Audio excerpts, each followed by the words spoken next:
Is dawah, that of, as you said, inviting non-Muslims, is it compulsory? Is it a sunnah? Or what is it? As far as dawah is concerned, for a Muslim, it is a fardh. It's compulsory. Allah says in the Quran, in Surah Al-Imran, chapter number 3, verse number 110, Kuntum khaira ummatin ukhrijat lin-nas. O ye Muslims, ye are the best of people evolved for mankind. Allah is giving us an honor. He's calling us khaira ummah. There is no honor without responsibility. Whenever there is honor, it is always followed up with a responsibility. For example, in a school, a principal has got more honor than a teacher. A teacher has got more honor than a clerk. Similarly, the principal has got more responsibility than a teacher. A teacher has got more responsibility than a clerk. There is no honor without responsibility. In this verse, Allah subhanahu wa ta'ala is giving us Muslims and calling us a khaira ummah, the best of people. Don't you think we have responsibility?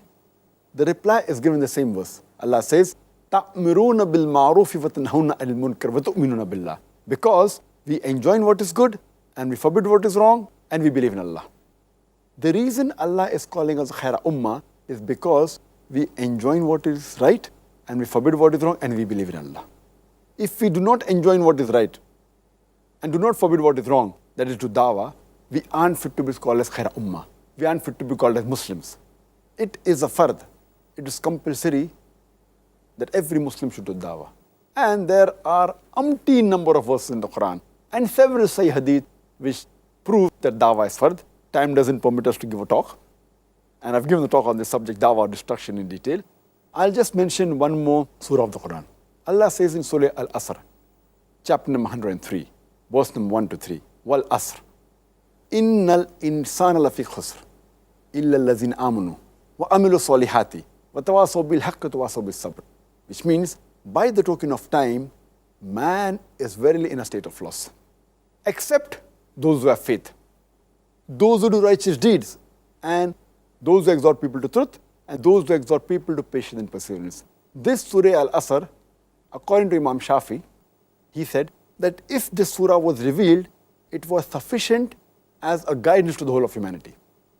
And it is also called as Rah-e-Nijat, the path to salvation. For any human being to go to Jannah, he has to fulfill 4 criteria. Number 1 is Iman. Number 2 is Amal Salihat, that is righteous deeds. Number 3 is Watawasaw bil Haqq, inviting people to truth, that is dawah. And Watawasaw bis Sabr, inviting people to patience and perseverance. If any one of these 4 criteria, if they're missing, under normal circumstances, that human being will not go to Jannah. He may be a very good Muslim, he may be offering 5 times salah, he may be giving zakat, he may have gone for hajj. But if a Muslim does not do dawah, according to Surah Al-Asr, he shall not enter Jannah. Under normal circumstances. If Allah wants to forgive and then put you in Jannah, that is Allah's prerogative. Because Allah says in the Quran, as we discussed in the last episode, in Surah Nisa, chapter 4, verse 48, and Surah Nisa, chapter 4, verse number 116, that if Allah pleases, He may forgive any sin, but the sin of shirk He will not forgive. For a person who has committed shirk, has strayed away far. So if Allah wants to forgive you if you don't do dawah, and then put you in Jannah, that's Allah's prerogative. But under normal circumstances, doing dawah is fardh for any human being to go to Jannah.